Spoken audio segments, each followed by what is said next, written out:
guys, there's this amazing album. You've probably never heard of it. It's called Powerslave. Really? Who's that by? It's this really obscure underground sort of indie outfit called Iron Maiden. You probably never heard of them. Iron Maiden? That's it. Yeah, no, they're real edgelord. And Iron Maiden. Where are they from? I've never heard of it. Someplace called England. I don't know. So yeah, it sounds like one of those third world nations. I don't know. Yeah, I don't. I think it's near Mumbambu. And they're that band who did the really cool Jethro Tull cover. That's them. That's them. All right, ladies and gentlemen, in case you haven't noticed from how asinine we're being, we are in fact talking about Iron Maiden's Powerslave from 1984.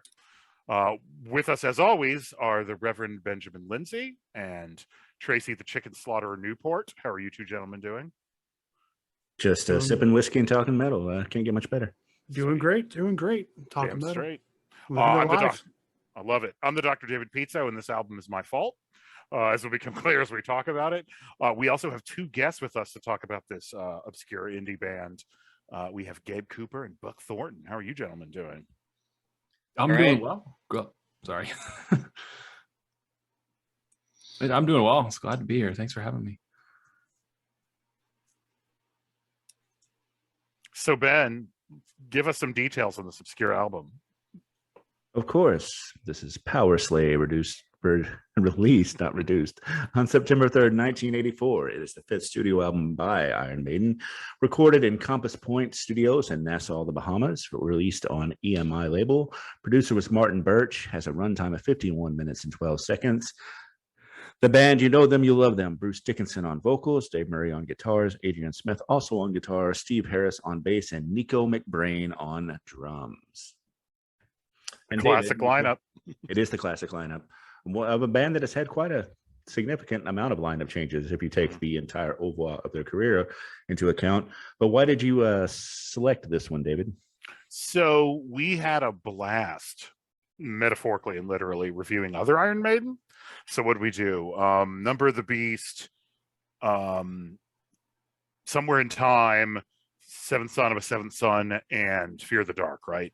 And then when we were listening to that, I'm like, man, I really wish we were listening to Powerslave right now. So in addition to listening to those, I would like slip Powerslave in there. And then during that blast, I was completely annoying as shit.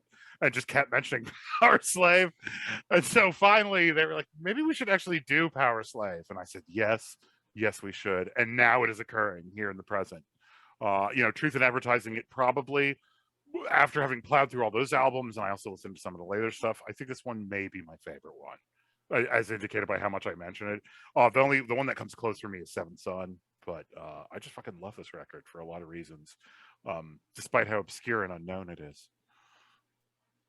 Majorly obscure and unknown.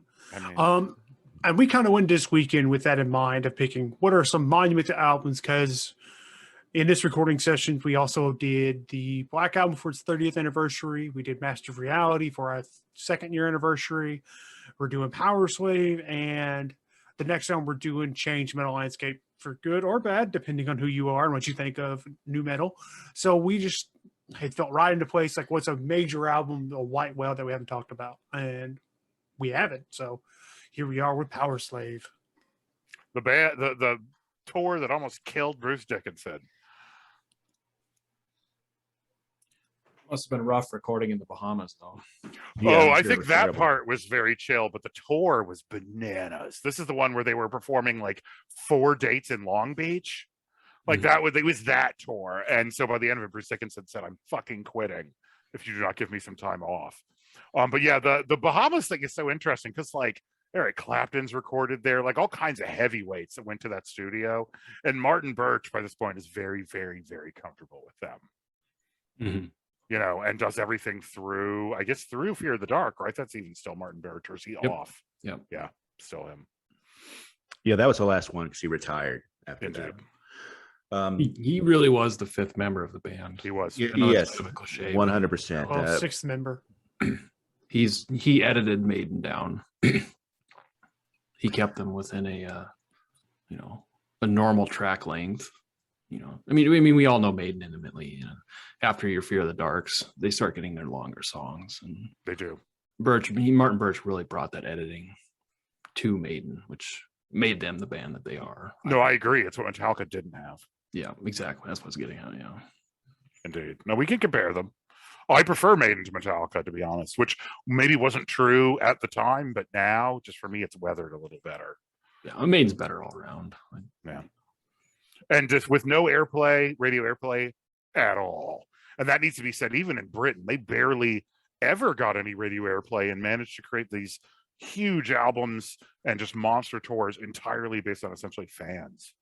Yeah, and to put point of proof to that, and I can't speak to exactly how much radio penetration they had in the UK, but this went to number 2 on the UK album charts. And I want to remind everyone that this is before the SoundScan era. So that is incredibly monumental.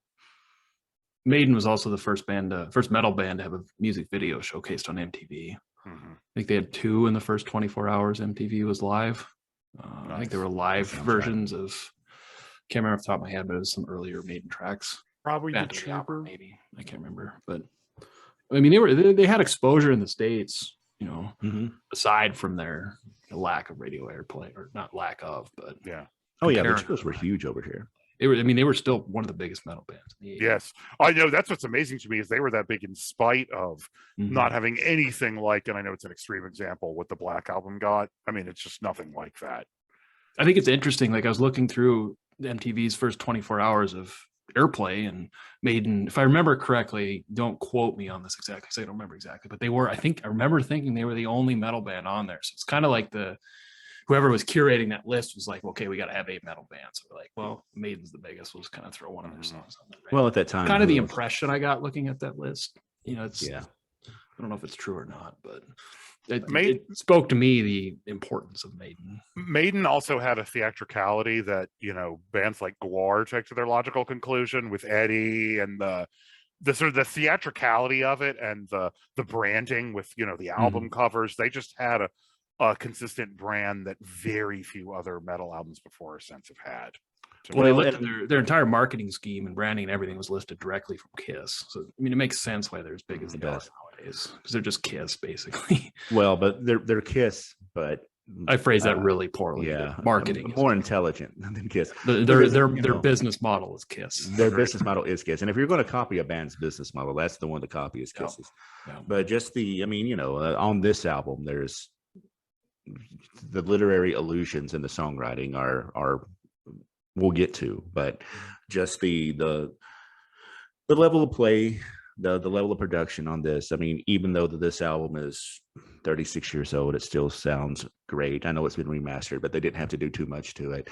The playing is immaculate. The way that the 2 guitarists, and especially Steve Harris, who, if you heard us talking about Black Sabbath in our previous episode, he was mentioned because of the way that he plays his bass like it's a guitar, playing notes, really taking it to the forefront, which is even more impressive considering that this band has a lot more sonic space occupied with the twin guitar attack that Black Sabbath just didn't have.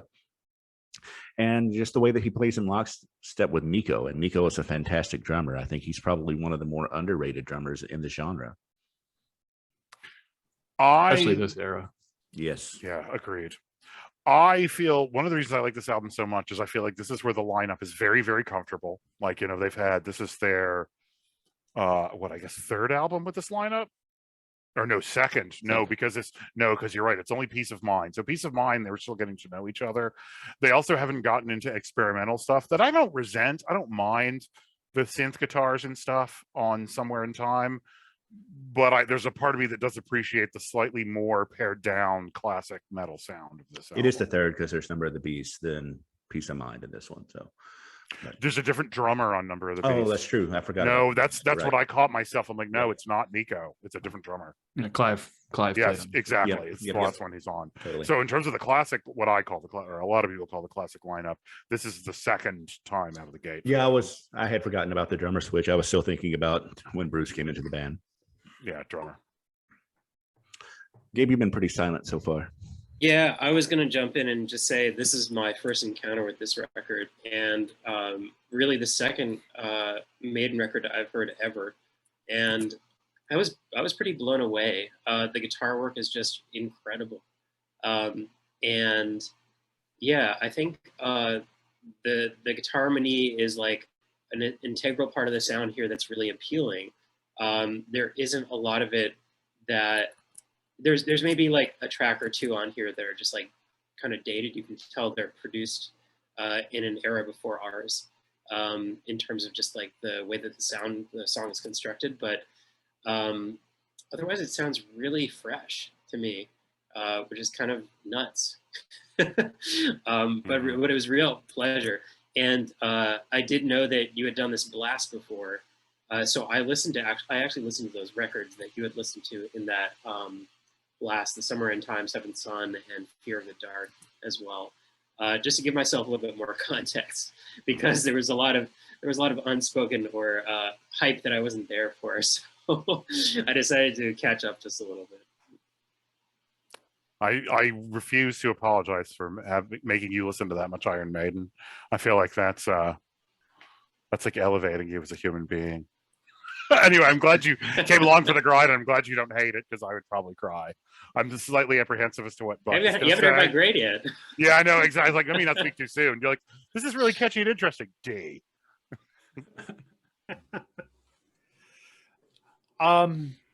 Yeah, I mean, this is probably one of the Iron Maiden albums I listened to. I don't think it's kind of like the middle ground. Like, I listened to a couple others more than this one, but also listened to a few less than this one. Like, this is the one I had middling experience with listening to prior to our blast, and now in my own like process of listening to Iron Maiden, I guess you could say.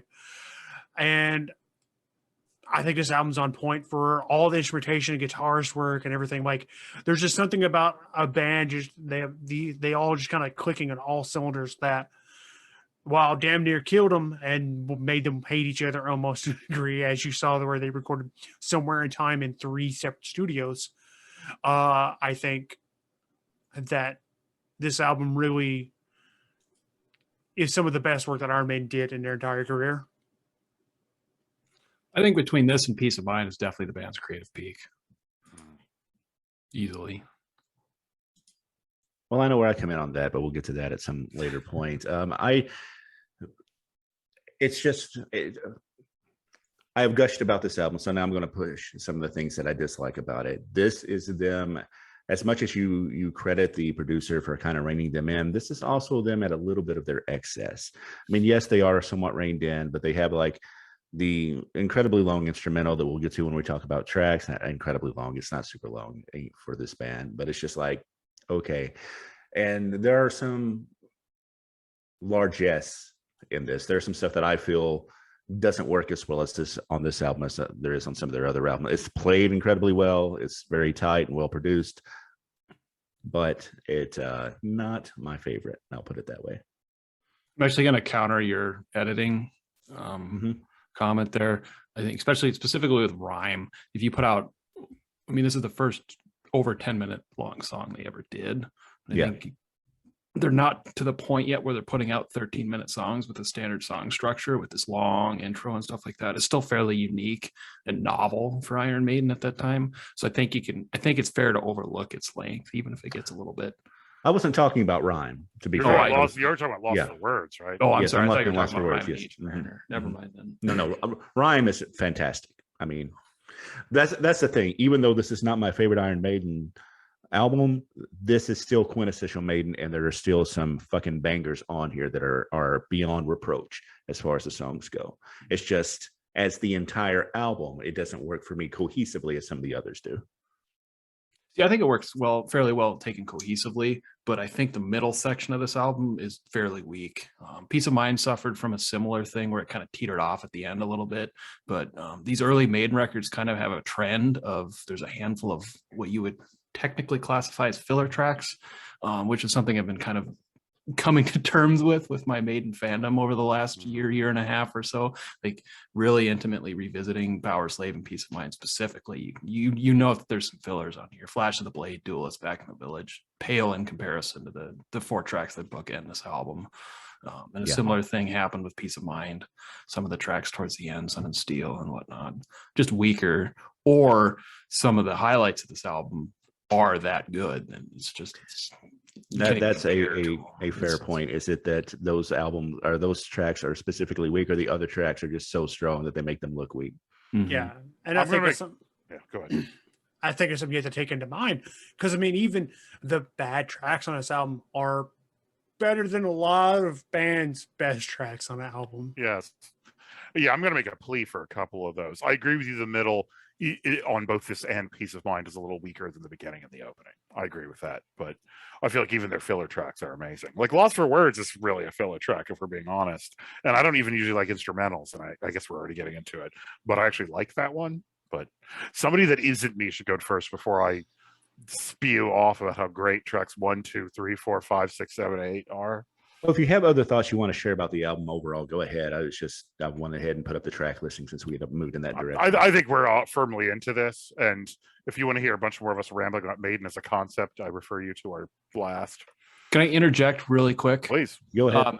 Just to talk about the album as a whole, that cover is fucking amazing. Yeah, it is. Oh, that really needs to be said. So badass. Oh yeah, the Iron Maiden cover art is the best metal cover art, period. I can't think of anybody. I mean, Judas Priest has some great covers, Slayer has some great covers, but I can't think of anybody else whose cover art is routinely as good as Iron Maiden's. That's all that really needs to be said, I think. Indeed. Agreed. Cerebral Rot, their latest album cover. It's good in a Good, different but way. it's no Maiden. It's no Maiden. It's no Maiden, but So, Gabe, I'd love for you to lead us off. You have by far the freshest ears, I think, coming to this in terms of tracks. So I guess I'll start with like what I consider to be weaker, which is not really all that much, but it may surprise people. 2 Minutes to Midnight was one of the singles, but I found that it sounded quite old compared to the other tracks. It's like really kind of bluesy, and it reminds me of Eye of the Tiger somehow. I thought the lyrics were pretty cool, but the music just wasn't really there for me. And I felt really challenged actually by rhyme because it's just so long. And if something's going to be that long, it has to really hold my attention. And I didn't find that it did that consistently. So those were the tracks that stood out as maybe the ones that didn't work. But pretty much everything else, I really, really enjoyed. I mean, Aces High was in my head like all week. It's just quality from beginning to end. I really enjoy Lost for Words, even if it's filler. It's got like triplet attacks in it. It's a palette cleanser sort of between stuff. It works like that. Fly to the Blade is really sick. I mean, it's got these intersecting guitar lines in the bridge. It's just riffs upon riffs upon riffs. The same goes for Duelists. I mean, there's triplet attacks in there too. There's guitar harmonies. It's just a really great finisher to the first side. Back in the Village might be repetitive or sort of classic Iron Maiden. For some people, it was new to me, or not new, but rather like the first Iron Maiden song I really heard was Run in the Hills. And of course, that gallop is there and it's like familiar and, you like it. That familiarity is really important. Powerslave is also really great. And so basically I'm sold on most of these tracks. Rhyme comes with time. If you watch the Live After Death version a couple times, it'll click. It took me a little while too for that song to really hit, but now it's I suppose I'll give you my hot take now. It's like I prefer Rhyme of the Ancient Mariner to Hallowed Be Thy Name by a considerable margin. I do too. Oh, I thought that'd be a little more contentious. Ben shaking his I head. disagree. Yes. I think I'm with Ben on this one. Yeah. I'm with Team Buck on this. I like it, but I like Hallowed Be Thy Name better. As a matter of fact, I think The Trooper is better than Rhyme of the Ancient Mariner, for that matter. But Well, The Trooper's better than most songs. well, I cannot disagree with that. I will say that I think Aces High is fucking phenomenal, or Rich Man's Tail Gunner. Exactly. I was going to say that. So, Buck, the background there is I read a review of Tail Gunner that called it the poor man's Aces High. I was like, oh, that hurts, but it's true. I really love 2 Minutes to Midnight because of where the phrase comes from, what the song's about. So the geopolitical statement there, I truly appreciate. I mean, and then the album, to Buck's point, I think drags. And it's not that there's not great playing. Some of the technical stuff that Gabe pointed out is all very true in these next 5 songs, but they just don't do a whole lot for me in comparison to the rest of the Maiden canon and stuff on other Maiden albums. I think they're okay. Powerslave, I think, is probably one of the weakest album title tracks from Iron Maiden.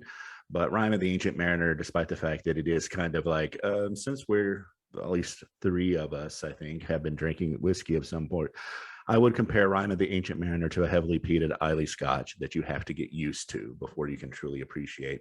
Very few people are going to dive into the deep end of Maiden at that point and really enjoy the experience. I think there are some people, of course, but that's just my thought on the tracks. I'm surprised Tastes that like you mud. don't like Powerslave. That kind of blows me away because that song is. I didn't say I didn't Tough like fight. it. I just said I Well- think it's one of the weakest of their title tracks. Yeah, okay, I might have took that as a little bit more of a disparaging comment, but yeah, that song is that riff. That That's a great riff. fucking Maiden at their absolute heaviest. No, it's me. I love that song so much. So then, Rime of the Ancient Mariner or Alexander the Great? Rhyme. Rhyme. Yeah, By rhyme. Yeah.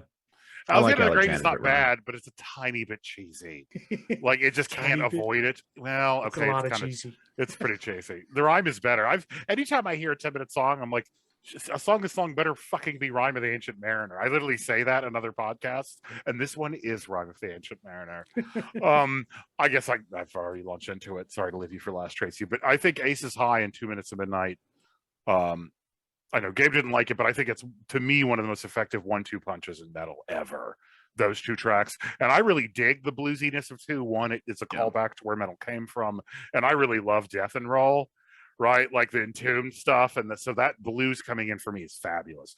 I don't usually like instrumentals, but I really like Lost for Words. I want to argue, I think Flash of the Blade is an underrated Maiden track. I'm with Gabe on this. That track is so fucking good. Duelist is okay. Back of the Village is okay. Back of the Village used to be the track I liked the least, but this time I listened more to the words. Jesus Christ. I don't think I hadn't seen nearly as much. I had not seen war ravage the American psyche nearly as much as I now have at age 44. So that, him having PTSD kicking tables over, that song hit different. I have to say. I know Buck is way closer to this than I am. Powerslave is righteous and amazing, and I love Ben only 1% less for what he just said. That's still a lot. That song is completely badass, and I think Rhyme is a good closer. So I concede. I think tracks 5 and 6 drag a little bit, but otherwise this album is, to me, sublime. The riff that Back of the Village is based on is outstanding. Agreed. That is an amazing riff. Yeah, it's something about the tone. It's almost silly and lighthearted, and it doesn't quite. I'm not explaining it well. It's got a tiny silliness to it that doesn't make any damn sense for the lyrics. It's very similar to Flash of the Blade, that intro riff, but it's more intricate and more a little less. I've always found that intro riff to Flash of the Blade a little bit juvenile. Growing up playing guitar, you're like, oh, I can play a guitar with only one hand. That's kind of that riff to me, where that's why I kind of think Flash of the Blade is probably one of the weaker tracks on the album. Flash of the Blade reminds me of a bullet for my Valentine riff. Jesus, Tracy, you're just trying to push all my buttons. Like it does, like hearing it, it's just like, you take that back. Okay, I'll play you. Just kidding. You say it's a free country. But I guess I'm the last here. Ace is High, 2 Minutes for Midnight are fucking fantastic openers, a 1-2 punch. My introduction to 2 Minutes of Midnight was actually GTA Vice City. I am not a fan of Lost for Words. I think that album, it actually drags the album down for a little bit there. It takes a little bit for it to pick up its steam. Like, if I almost dislike that track. But I think you'd have a much better jump. Like, it wouldn't be as jarring, and you wouldn't have much of a dip in the middle if that was gone, because you just moved from 2 Minutes to Midnight to Flash of the Blade. I almost dislike you for saying that. I think the middle is all right, but I think, as we spoke about earlier, that it's just, there's such greatness that bookend it that it makes them seem worse than they actually are in comparison. I enjoy Powerslave. I think Rime of the Ancient Mariner is a pretty damn good song. They coming in, and I'm the one here that likes these 13, 14-minute songs. Oh yeah. They're in their longest. One of them's like what, 20 some minutes, 25 on one of the later albums. Book of Souls. Yeah, Empire of the do- Clouds. Yeah, I think it's like 19 minutes. that's so, it. yeah, so- That's the one. All right. It's time to grade this thing. And David, you call the thunder, so This The is, lightning. I'm about to shock all of you, not even slightly. And this album is an A fucking plus, just because I love Maiden so much. And to me, this is one of my two favorite. I'm going to say this is my favorite Maiden album. I'm biased. I don't care. A plus. I will die on this hill. Is it Swan Song? I don't know. I personally did that to piss you off, I think. I don't know. It's certainly 100. Maybe a 99. I admit it drags a tiny bit, but no, this is a solid A plus for me. I'll go next. I'm going to give it a solid A. I think it's a really overall great album, even though what I said about Lost for Words, I think it'd be close to 100 for me if this track wasn't on this album.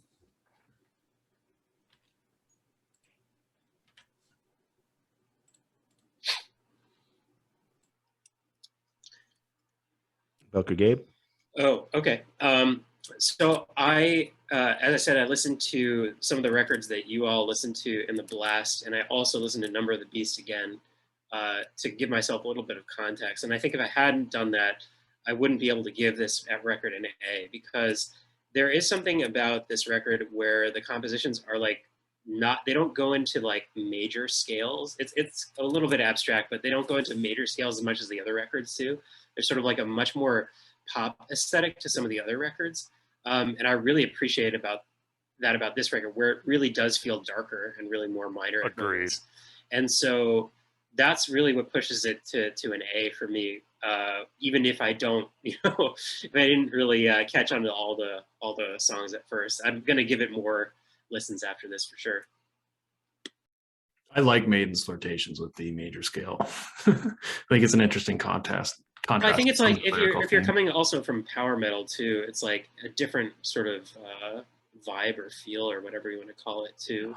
I mean, it's an entirely subjective thing. I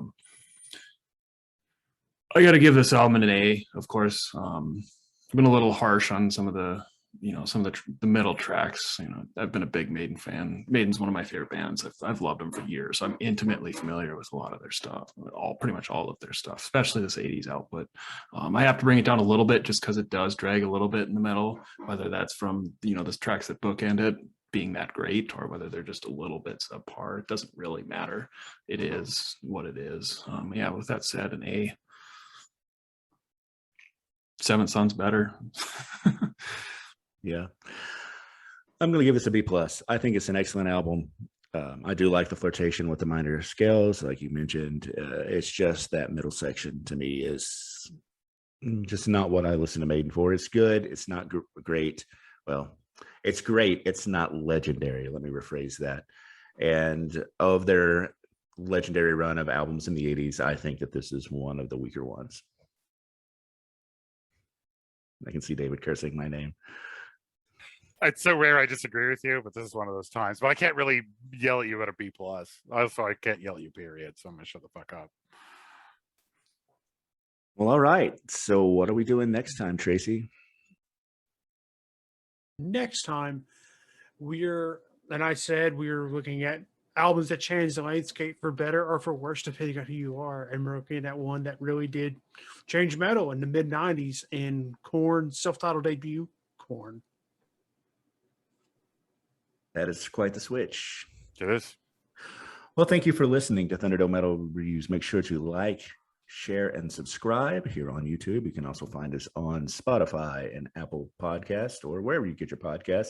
For the audio-only version, please check out the work of our great friend Buck. And thank you, Buck and Gabe, for joining us again for another review. Yeah, thanks for having us. Yeah, thank you. Thanks for being here. Awesome. And thank you for listening to Thunderdome Metal Reviews.